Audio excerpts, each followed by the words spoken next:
Fala pessoal, tudo bom? Esse aqui vai ser o primeiro vídeo oficial de entrevista da série de liderança. Se você ainda não viu o vídeo que a gente lançou a série, eu vou deixar um card aqui em cima. Estou muito animado com esse vídeo, muito feliz, então por favor, não esquece de curtir, comentar o que você achar, se inscrever se você ainda não é inscrito e compartilhar se você achar que esse conhecimento vale a pena ser compartilhado, se tiver pessoas que poderiam aproveitar, tá bom? Não vou me estender muito, espero que vocês gostem e bora! Estou muito feliz de estar aqui com você hoje, Matheus. Como eu já expliquei antes no vídeo, para o pessoal que está assistindo, esse aqui é o primeiro vídeo da série de liderança e eu, pessoalmente, não poderia estar mais feliz de estar aqui contigo. O trabalho que você faz já me inspira há muito tempo. Então, assim, realmente, acho que a gente se conheceu quando você tinha o quê? 19? 19 no Movimento Choice, né? Quando eu fui mentor, 19 para 20 no máximo. E desde então você já estava fazendo mil e uma coisas, assim, né? E já era uma pessoa que eu falava, cara, esse cara tá despontando, assim. E a gente não podia deixar de falar com você nessa série, não só pelas grandes coisas que você tão novo já fez, assim, mas pelo como... Acho que tem uma coisa que me chama muito a atenção no Matheus, que é a qualidade que ele consegue ter para, no meio de um furacão, ser líder em diversos contextos diferentes e conseguir trazer as qualidades que ele tem para esses contextos, assim, né? Isso me inspira muito, então eu não vou falar Obrigado, tanto, né? Eu querido. vou muito mais te ouvir. Imagina. E queria passar um pouco a palavra para você, Matheus, para se apresentar um pouquinho, falar um pouco de onde você vem, de quem você é, o que você faz, e, enfim, o campo Onde é teu. vive, o que come. Domingo no Globo Repórter. Não, Vamos beleza, lá, querido. Matheus. Bom, Pedro, primeiro eu super agradeço o convite. Você sabe que é uma mega recíproca, né? Eu super admiro o trabalho que você desenvolve, a gente se acompanha, a gente tem essa parceria aí de uma longa data já, querendo ou não, já são mais de 5 anos, né? Só agora que me caiu essa ficha, inclusive, A né? idade está batendo, gente. Como que o tempo passa e tudo mais. E, pô, é super recíproco. Eu todo projeto que eu sei que tem você, porque você está por trás, que você está colocando a mão na massa, eu sei que é garantia de qualidade, de ser feito com muito carinho. Então, para mim é uma honra estar aqui compartilhando com vocês. E espero que a minha jornada, espero que essa curta jornada, essa jovem jornada, possa inspirar e ajudar outras pessoas nas suas jornadas também, né? Quem é o Matheus Cardoso, né? Eu sou pai da Isabela, né? De uma menininha de 4 anos, minha estagiária, que agora no home office está ali fazendo as atividades dela, deve estar pintando alguma parede, enfim, deixei ela com algumas ferramentas ali para que a gente possa gravar esse vídeo. Sou empreendedor, né? Sou empreendedor do Moradigna e na Fábrica de Criatividade. Eu costumo falar que no Moradigna eu sou empreendedor porque eu fundei, né? Porque é uma empresa que eu criei, vou falar mais um pouco. E na Fábrica de Criatividade eu sou um intraempreendedor, né? Então, minha maior característica, assim, é ser empreendedor. E eu acho que ser empreendedor foi uma alternativa que surgiu na minha história por conta da minha trajetória, por conta das necessidades que eu tive ao longo da minha trajetória. Eu tenho 25 anos e eu morei durante 20 anos da minha vida numa comunidade de extrema vulnerabilidade social, no extremo da Zona Leste de São Paulo. E essa comunidade, como todas do Brasil, tinha diversas necessidades, né? Falta de educação de qualidade, falta de acesso à saúde, saneamento básico, enfim, todo esse contexto Brasil que a gente conhece. E ter vivido nesse ambiente me formou, assim, me formatou, de certa forma, a querer buscar coisas melhores, a querer buscar uma vida melhor para minha família e tudo mais. Eu lembro que minha mãe, a gente tinha um mantra lá em casa, minha mãe sempre teve um mantra lá em casa, que a educação seria a única janela de oportunidade que a gente teria para ter uma vida melhor, para sair daquela condição de vulnerabilidade social e tudo mais. Eu sempre me apeguei muito a isso e foi por conta disso que eu consegui fazer um cursinho pré-vestibular, consegui uma bolsa ProUni para estudar numa boa universidade, estudei nessa boa universidade, mas eu acho que eu sempre usei esse mantra de uma maneira não vou classificar como errada, mas o meu foco sempre foi sair do Jardim Pantanal. Eu costumo brincar que eu fui educado para sair do Jardim Pantanal, eu fui educado para mirar em coisas que fossem fora dessa situação. porque minha família é uma família nordestina, que veio para São Paulo para tentar a vida em São Paulo. Esse era o sonho da minha mãe, do meu pai. Eu compactuei com isso por muito tempo, até que, muito próximo da época que a gente se conheceu, caiu uma ficha do porquê que eu tenho que sair de Jardim Pantanal, do porquê que eu preciso não só sair dessa situação de vulnerabilidade, que é muito importante, mas por que negar essa situação e por que não transformá-la, né? Por que eu quero sair daqui, meio que ter vergonha desse capítulo da minha vida, não contar para as pessoas de onde eu venho, por que eu tenho essa necessidade, né? Um caminho de autoconhecimento bem importante, no qual eu conheci o empreendedorismo social, foi né, nesse momento que a gente se conheceu, no movimento Choice, conheci o Mohamed Yunus, pai dos negócios sociais, entendi a temática, e a partir do momento que eu entendi a temática, eu entendi também que eu tinha uma grande responsabilidade, porque o que eu gosto de falar é que você não aprende o que é desigualdade social. A maioria das pessoas não sabe o que é desigualdade social, na verdade. Desigualdade social você tem que viver. E não é que você tem que ser de um ambiente de escassez para saber o que é desigualdade social. Não, tem muita gente no ambiente de escassez que não sabe o que é desigualdade social. Para você saber o que é desigualdade social, você tem que transitar entre a escassez e a abundância. E quando eu trabalhava na Vila Olímpia, no metro quadrado mais caro da cidade de São Paulo, estudava no Mackenzie, a melhor universidade não pública do nosso país, né, fazendo um merchan aqui, mas ao mesmo tempo a universidade mais burguesa e elitista do nosso país também, com certeza. Então, eu tive acesso a esse universo da abundância, tinha vindo de um ambiente de escassez e, eu fiz esse delta. Isso é desigualdade social. E a partir eu costumo falar que é que nem aquele momento do Neo, do filme, né, do Matrix. E você falou que é um público jovem que vai assistir esse que tá aqui, que é o nosso foco aqui. Cara, choque. Tem uma galera que o filme Matrix não é mais uma referência. Tem uma galera que não conhece mais essa referência. Eu dando uma palestra numa faculdade. Para, me dá um segundinho. Cara, eu tava dando uma palestra numa faculdade e falei, pessoal, que nem aquele momento do filme Matrix. Aí eu vi uma menina cutucando a outra. Que filme é esse? Você já assistiu? Como assim? Tem uma galera que nasceu depois dos anos 2000 que já tá na faculdade, cara. E essa galera não sabe o que é o filme Matrix, não tem esse repertório. Mas é um momento no qual o cara ele tem uma decisão a ser tomada e ele pode seguir dois caminhos. Ou ele escolhe um caminho de esquecer tudo aquilo que ele viveu, ou ele escolhe um caminho de tomar consciência de tudo aquilo que ele viveu. E a partir do momento que você toma consciência, você não consegue mais viver como você vivia antes. E eu costumo falar que a pessoa que ela entende o que é desigualdade social, ela escolheu essa pílula, ela escolheu não viver mais com aquela realidade escondida.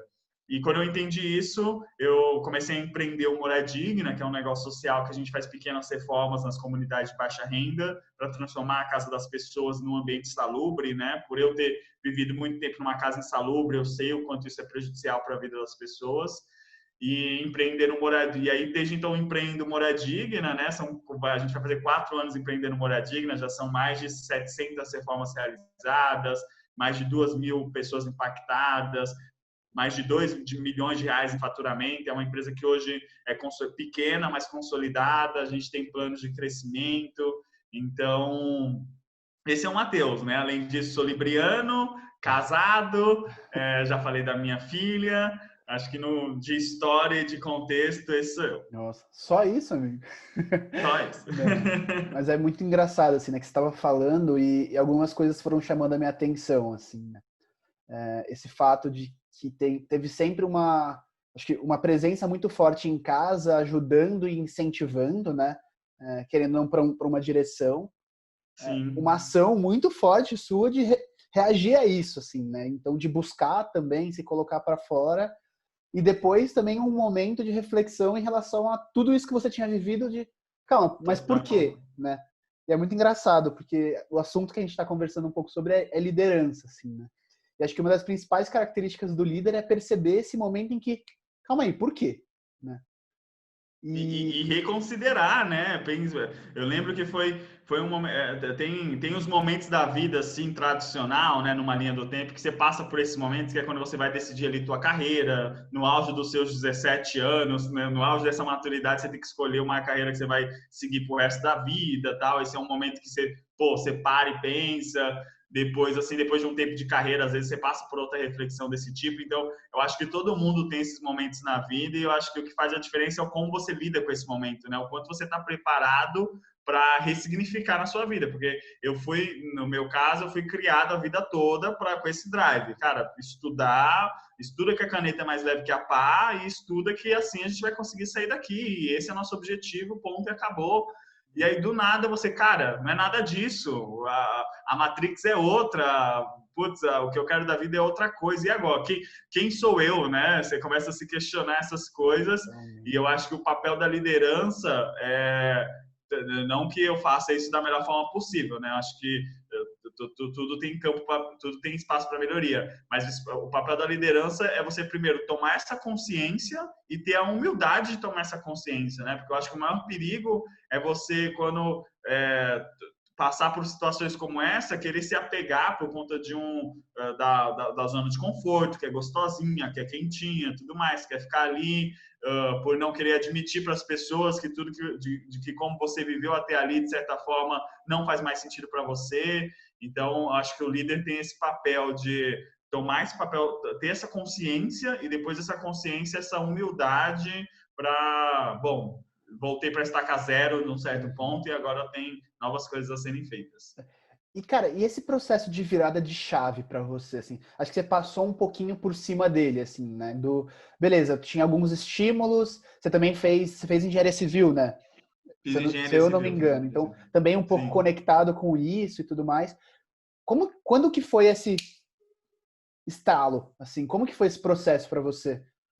Olha, de novo, né, Pedro? Eu não acredito. As pessoas perguntam geralmente qual foi o momento ahá que você teve a ideia do Moradigna, qual você estava andando, teve a ideia, você estava no banho, teve a ideia. Eu acredito que talvez tenha tido um momento assim, eu não lembro qual foi, mas com certeza é uma conjunção de fatores. Mas eu lembro muito de uma coisa que me incomodava, e eu acho que esse foi o principal estalo. Acho que o estalo ele sempre parte de um incômodo, né? E o meu incômodo foi viver realidades tão diferentes no mesmo dia, sabe? Eu saía do extremo da Zona Oeste de São Paulo, Jardim Pantanal, até a Vila Olímpia, são 3 horas de transporte público. 3 horas de transporte público. É extremo da Zona Leste até o extremo da Zona Sul. Acho que é um dos maiores percursos que você pode fazer no mesmo dia dentro da cidade de São Paulo. E no meio disso, eu ainda passava pelo Mackenzie, no centro da cidade, à noite, tarde e noite, para fazer a faculdade. Então, eu vivia todas as São Paulos num único dia. Eu saía de uma São Paulo às 3h15 da manhã, com ruas sem asfalto, com gambiarras de energia, sem saneamento básico, e ia para o metro quadrado mais caro da América Latina, provavelmente. Na América Latina não, que a gente tem o Rio de Janeiro, mas para o polo econômico mais importante do hemisfério sul do mundo. Era isso. Então, imagina como isso mexe com a cabeça de uma pessoa, né? Ou como você, cara, como assim? Aqui a gente vive, tem todo esse arcabouço, de certa forma, toda essa abundância, e a 40 quilômetros nessa direção, a gente tem pessoas passando fome, a gente tem pessoas que nunca entraram num elevador, tem pessoas que nunca viram um computador de perto. A gente não está falando de uma realidade num país pobre de outro continente. Eu estou falando da mesma cidade, estou falando de 40 quilômetros. O Brasil tem esse desafio, né, da desigualdade. Então, quando viver isso, eu acho que se eu vivesse isso de uma forma mais branda, sabe? Se fosse uma coisa que eu vivesse num espaçamento de tempo maior ou num espaçamento geográfico maior, talvez não me impactasse tanto. Mas como era todo dia, 5 vezes por semana, eu falei, cara, tem alguma coisa tá errada aqui. E aí, a partir desse incômodo, eu tive o ímpeto de fazer essa mudança. E aí, acho que dentro disso, veio uma coisa que me chama muita atenção e que eu e o Marcelo, a gente encontra bastante quando a gente tá fazendo alguns trabalhos e tudo mais, que é assim, principalmente com gente mais jovem, né? Que muitas vezes o incômodo, ele existe, então você consegue perceber o incômodo. E às vezes você até sabe como que você resolveria o incômodo. Mas esse caminho do meio, assim, tá bom, então vou começar e vou fazer. Como que é esse processo para você? Assim, como que funciona na sua mente? E conectando um pouco com isso, assim, porque a pergunta que eu queria trazer era assim, o que você sente que são as características mais importantes de um líder dentro desse contexto? Assim? E daí pensando muito nessa capacidade de entender o ponto para resolver e, de fato, trazer essa solução, né? Claro, claro. Eu acho, não existe uma receita, né, Pedro? Não existe um faça isso e consequentemente vai ser um líder e vai conseguir fazer essa transição melhor. Eu acho que de novo, tem uma experiência aqui, se essa experiência servir para ajudar outras pessoas, já vai ser muito rico e feliz.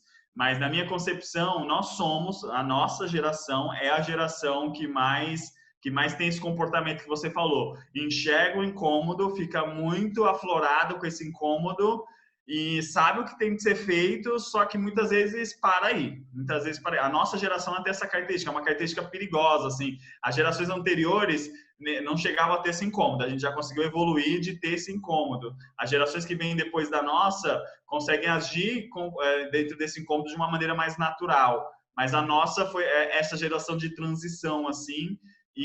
Mas o que eu vejo que as principais características que são, a partir do momento que você entende esse incômodo, primeiro, você conseguir conectar esse incômodo com a sua essência, né? Porque, de fato, vão ter diversos incômodos no teu dia a dia, vão ter diversas bandeiras que você gostaria de levantar no teu dia a dia e é impossível você ser, de certa forma, em todas essas frentes, em todos esses campos, né? Então, eu acho que você conseguir identificar... Até para Matheus Cardoso? Até para Matheus Cardoso, para todo mundo. Porque tem várias frentes que me chamam muita atenção, né? Mas o que eu vejo que está muito conectado com o meu propósito é a questão da habitação. No meu caso, porque o meu propósito como pessoa é dar ferramentas para outras pessoas. Eu acredito muito nisso. Eu acredito que se as pessoas elas têm acesso a ferramentas, elas conseguem ser donas do teu destino e performarem melhor. Eu gosto muito de dar ferramentas para as pessoas e eu vejo que a casa é uma ferramenta, a habitação é uma ferramenta. Quando a gente faz uma reforma na casa de uma pessoa, a gente está empoderando ela, a gente está fazendo com que ela tenha um ambiente melhor, uma plataforma melhor para diversas coisas. Então, eu acho que com certeza a primeira é isso, você conseguir conectar os teus incômodos com o teu propósito. Porque senão você vira aquela pessoa que levanta muitas bandeiras, que tem muitas causas, mas e de prático, né? E de efetivo, o que está sendo feito. Então, quando você conecta a tua essência, o teu propósito com essas problemáticas, eu vejo uma sinergia muito maior. Então, com certeza, essa é a primeira, de você conseguir conectar teu propósito com essas causas. Não é fácil, não tem um caminho, é muito complexo, inclusive, mas eu sei que esse é o objetivo. E segundo, é você ter foco, né? Eu acho que quando você define o que vão ter diversas coisas, diversas atividades que podem te tirar desse rumo, que podem, de certa forma, te atrapalhar a chegar onde você quer. Então, você manter esse foco é muito importante. E por último, que para mim foi essencial, Pedro, para construir a trajetória que eu construí, é você ter uma rede de apoio, é você contar com uma rede colaborativa. O Moradigna é o que é, a fábrica de criatividade é o que é, a minha carreira é o que é hoje, porque ao longo dela eu contei com muita gente boa que me trouxe insights, mentores oficiais, assim, de falar, cara, você é meu mentor, o que eu faço aqui, o que eu faço ali, o mentor invertido, até as conversas contigo também sempre foram muito importantes, amigos, a rede de apoio familiar também, né? A gente vê muita história de empreendedores e pessoas que muitas vezes não tiveram o apoio da família. Eu não sei se eu teria conquistado as coisas que eu conquistei sem o apoio da minha família, sempre foi muito importante. Então, acho que essas três coisas, essa sinergia com propósito, foco e, por último, não menos importante, a ideia de rede. Uhum. E é engraçado porque quando às vezes a gente fala de liderança, as pessoas acham que assim, você já começa líder, né? Quase que é uma chavinha, assim, de beleza. Ou eu tô quase chegando lá, aí vira a chavinha e fala, agora eu sou o líder, né? Mas na verdade Sim. É muito mais um processo, que você vai ao longo do tempo, com certeza.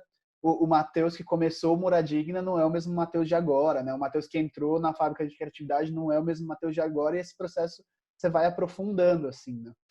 E aí, com certeza, isso me veio uma pergunta, assim, ao longo desse processo, eu imagino, pelo menos olhando para a minha experiência, que você também viveu diversas barreiras, assim, para você se perceber líder nessas situações, né?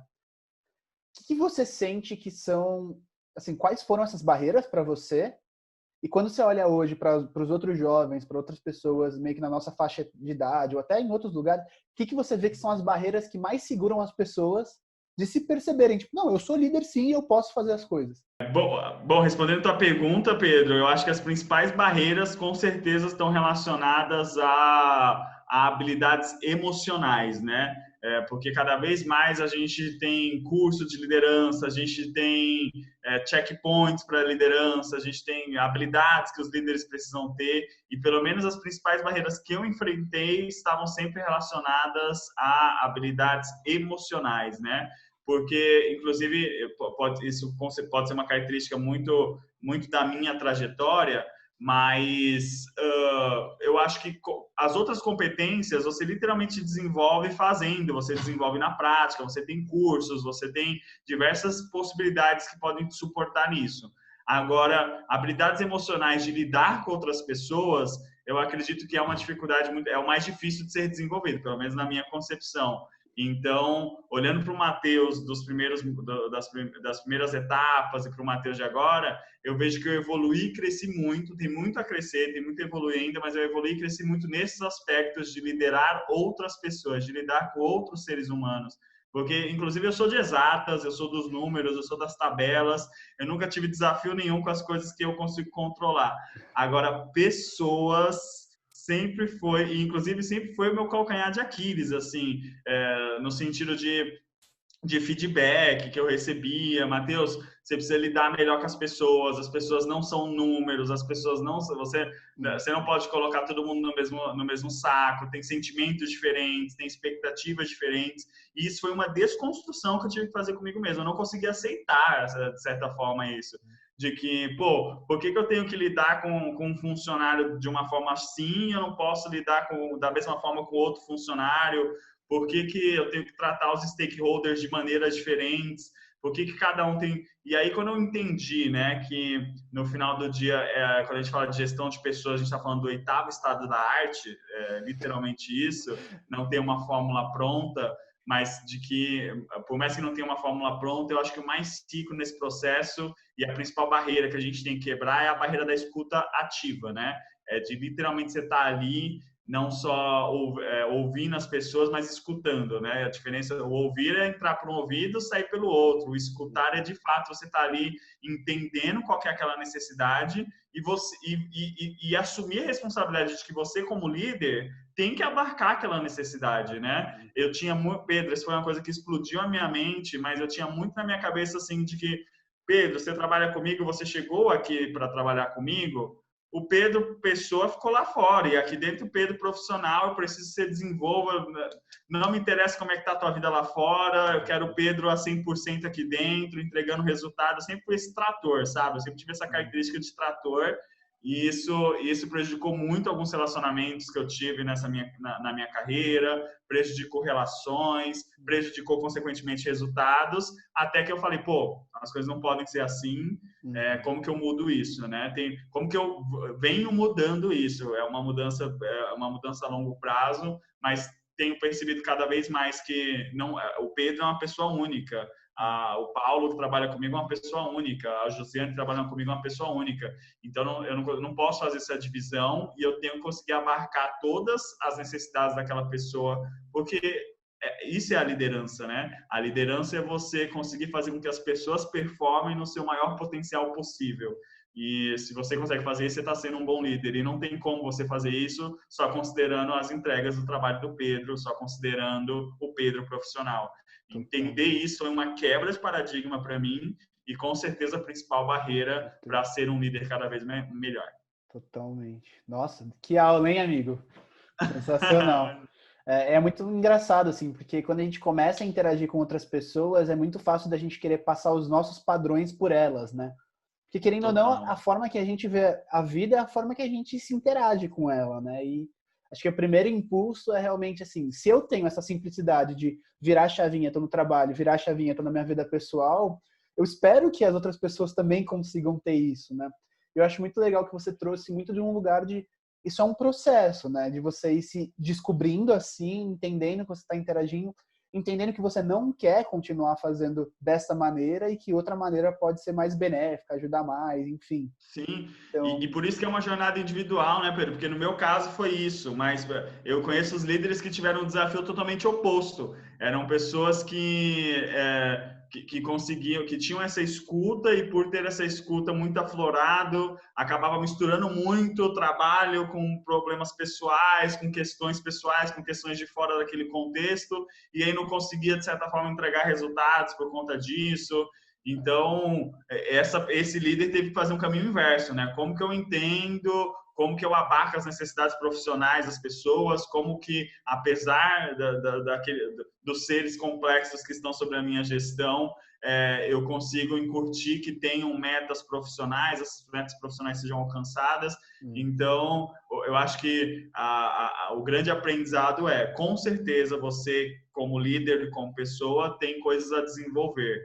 E você entender o que é isso, onde que está esse desafio e traçar metas para você mesmo, traçar caminhos para você mesmo desenvolver isso, não é um aprendizado só para a liderança, né? É um aprendizado para qualquer área, frente, posição.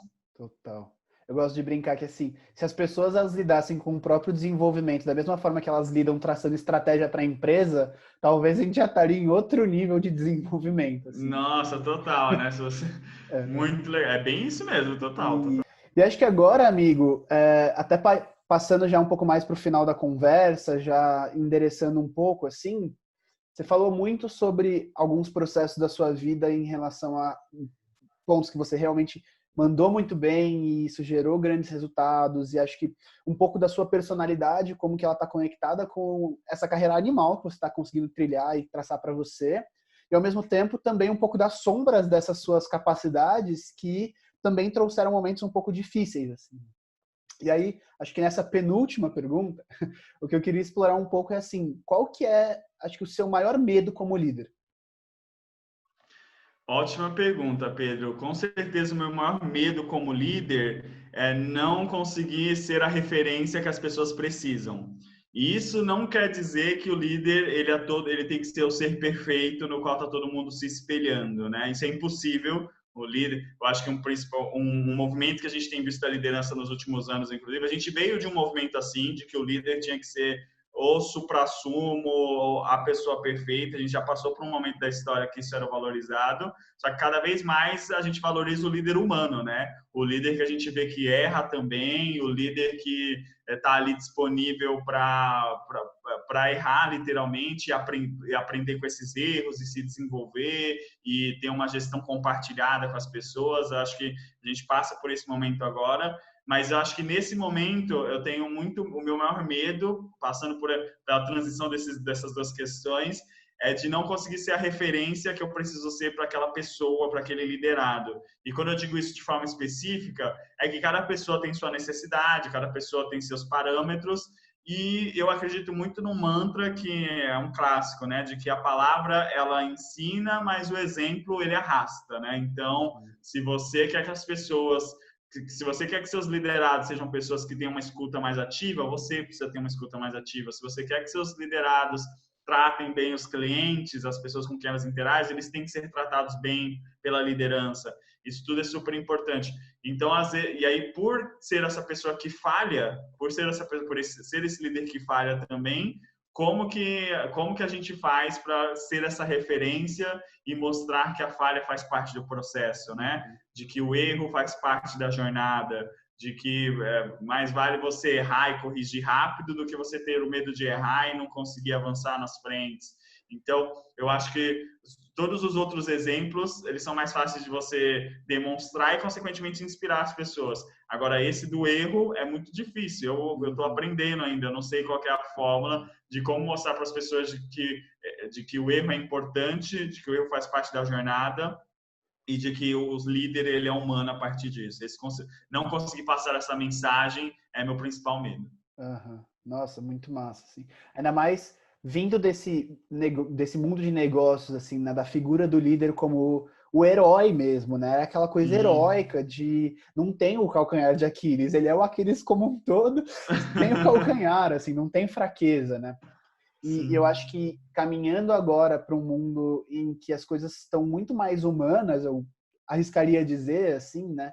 Não é mais o maquinário, não é mais o endeusado, agora é o humano, que é uma Exato. pessoa que nem você, carne e osso, que sangra também, e conseguir incorporar, acho que isso dentro do dia a dia é realmente um desafio enorme, assim, né? Porque se, ao mesmo Sim. tempo, enquanto líder, você é humano demais, digamos assim, que você tá ali, você fica na bad, sofrendo com o que você não conseguiu fazer e tudo mais, você perde esse caráter assim, tá, essa é a referência que deveria estar segurando as pontas quando as Exato, coisas exato. estão ruins, e ao mesmo tempo você também não pode se colocar numa situação em que não existe erro, já era. Então esse equilíbrio ele é muito É uma linha fino, né? muito tênue, né? É uma linha muito tênue, porque você tem que, de certa forma, você é a pessoa que tem que inspirar as pessoas que estão ali. É por isso que, por conta dessa linha muito tênue, Pedro, é por isso que eu acho que tem surgido cada vez mais a liderança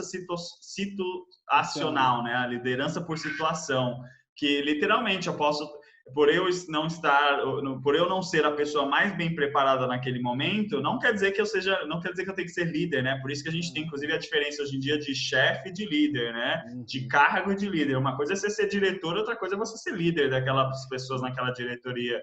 Então, eu acredito cada vez mais nesse sistema de liderança situacional, porque pode ser que tenha uma pessoa ali na equipe que ela esteja mais preparada tecnicamente, que ela esteja mais preparada psicologicamente para liderar aquele projeto, para fazer aquele projeto acontecer, e porque eu tenho um cargo, porque eu sou o dono da empresa, eu tenho que ser o líder daquele projeto? De jeito nenhum. Toma liderança, com grandes poderes vem grandes responsabilidades, já dizia o tio Ben, então você vai sentir. Eu acho que isso desenvolve as pessoas, né, demais. Eu acho que não tem curso de liderança que ensine tão bem quanto a experiência de liderar. Então, e eu acho que o que resolve um pouco essa linha tênue de fazer é literalmente essa troca de chapéus, né?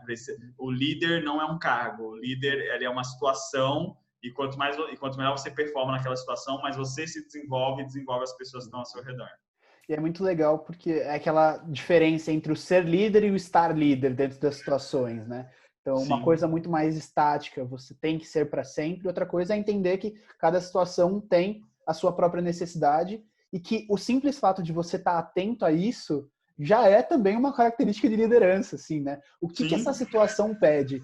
Quem que melhor consegue entregar isso? Exato. E eu vou descer do pedestal, eu vou disponibilizar essa oportunidade para a pessoa que talvez consiga trazer isso até melhor do que eu, assim, né? E aí a relação de confiança que o time precisa ter para que isso aconteça, cara, é muito difícil de alcançar também, né? Porque a gente vê muito isso na fala, né? Ah, beleza, existe o chefe, o líder do projeto é outra pessoa, tal, o chefe. Mas aí você vê que na prática não é isso que acontece, as ideias são podadas ali pelaquela outra pessoa, quem está liderando não se sente seguro para trazer a sua liderança à tona, para tomar decisões difíceis, leva sempre em consideração quem é o chefe e tudo mais. Então, no papel isso é muito bonito, mas para funcionar exige uma confiança, uma vulnerabilidade, que é outra palavra que tem sido cada vez mais utilizada quando a gente fala de liderança, né? Muito grande. Você tem que se colocar vulnerável ali, de saber que como líder, no meu caso, por exemplo, de saber que como dono da empresa, eu tomaria uma decisão diferente, mas a pessoa, se foi dada autonomia, porque ela tem mais competência, porque ela tem mais habilidades, porque ela tem mais psicológico para estar lidando com aquela situação, eu posso até ter um pensamento diferente, mas eu tenho que conseguir entender que a liderança situacional naquele momento está pedindo aquele outro comportamento, está pedindo aquela outra decisão e saber lidar com as consequências disso, né? Então, isso é total um lugar de vulnerabilidade, bem longe da zona de conforto, é onde você se sente fora da tua zona de conforto, mas é difícil, mas é importante e, de novo, faz com que todo mundo se desenvolva, o que, para mim, é o principal papel da liderança. Massa. E acho que essa sua última frase já dá um ótimo gancho para a gente entrar na nossa última pergunta, que é o que você quer deixar, assim, de legado com a sua liderança, com o que você está tocando. Hoje, quando você para e pensa assim, putz, acho que tem bastante tempo até isso acontecer, né? Mas quando você para, quando eu for parar, e algum dia eu parar, o que eu gostaria de ter deixado? Olha, Pedro, eu gosto muito da, como eu falei para você, o meu propósito como pessoa está muito relacionado a dar ferramentas para outras pessoas, né? Então, quando eu vejo, de certa forma, as pessoas que são minhas lideradas, as pessoas que trabalham comigo, aprendendo novas coisas, quando a gente faz uma rodada de feedback semestralmente e verifica que aquela pessoa cresceu, que aquela pessoa evoluiu, para mim é o que tem mais, é o maior entregável da liderança, é o maior é o porquê o líder levanta da cama todos os dias. Uhum. Então, eu quero, não necessariamente ao final de uma jornada, porque eu também não acredito necessariamente nisso, mas ao dar um checkpoint, ao dar um encerramento de um ciclo numa jornada, conseguir olhar para trás e verificar que as pessoas evoluíram porque eu tive uma liderança que fez com que elas evoluíssem. Então, eu acho que todo mundo tem um caminho natural de evolução, né? Não é porque eu fui liderado pelo Matheus que eu alcancei esses patamares, mas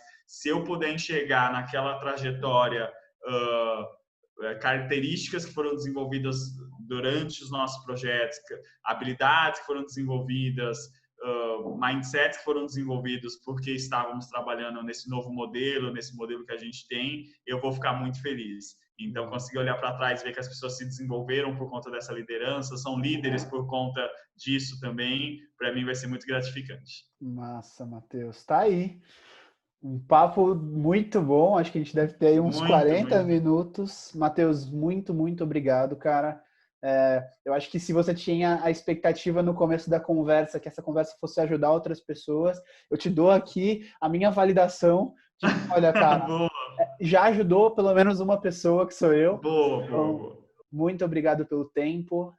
Fico muito feliz da gente continuar com essa relação forte. Cara, fico orgulhoso demais de ver essa mudança nesse pouco espaço de tempo que a gente ainda se conhece, por mais que sejam 5 anos aí, acho que é pouco. Sim. E é muito legal ver o quanto que cada vez mais a pequena mudança, a mudança marginal que você consegue trazer para você na sua maneira, na sua maturidade, ela gera impactos exponenciais, assim, né? Então, eu acho que tem pessoas que multiplicam, assim, e você é uma delas. Então, estou muito feliz de você ser o primeiro convidado da série. Um papo cheio de coisas. A gente falou de muitas coisas interessantes, falamos de vulnerabilidade, falamos de liderança situacional. Acho que, acima de tudo, a gente falou de uma liderança humana, uma liderança que respeita as Sim. necessidades individuais, uma liderança que ela não é utópica, que ela é desenvolvida ao longo do tempo. Então, prato cheio, muito obrigado. Pedrão, de novo, eu que agradeço.